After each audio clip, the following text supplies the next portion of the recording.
Once upon a time, there were 3 little rabbits. They were all brothers, and they lived happily together in a burrow. They would spend their days frolicking in the meadow, munching on leaves and lying out in the warm sun. One day, a witch came along to their meadow and spoke to the first rabbit. "Little rabbit," she cooed in a voice spoken by an old house as an intruder tiptoes through. "Come with me, and I will fill you with spider eggs, and they will hatch and devour you." "I will never go with you," replied the rabbit. But the next evening he went out into the night to watch the stars, and the witch snatched him up. She filled him with spider eggs, and as the spiders hatched, he could feel them moving beneath his skin, filling him up until they poured out of his mouth, eyes, and ears. They ate the little rabbit up.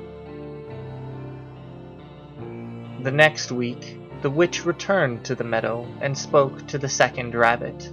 "Little rabbit," she screeched in a voice spoken by a cat as the boot of a vicious child cracks its ribs. "Come with me, and I will pluck out your eyes. I will make them into a tea so that you will see both the past and the future without knowing which is which." "I will never go with you," replied the rabbit. He climbed the tallest tree in a nearby copse, but the witch chopped the tree down and plucked out the rabbit's eyes to make a tea. Then she fed the tea to the rabbit, and he screamed and screamed. He threw himself into the creek to end the maddening visions. The third week, the witch again returned to the meadow and spoke to the third rabbit. "Little rabbit," she sang in a voice of a dying woman who has just realized that her soul is damned. "Come with me, and I will plant an apple seed in you and bury you alive. Then anyone who eats the fruit of the tree will understand the horror you suffer at its roots."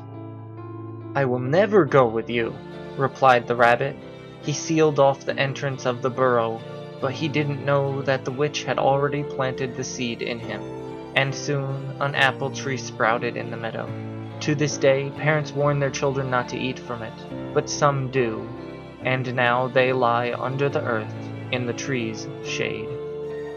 So, child, know that the witch will come for you too.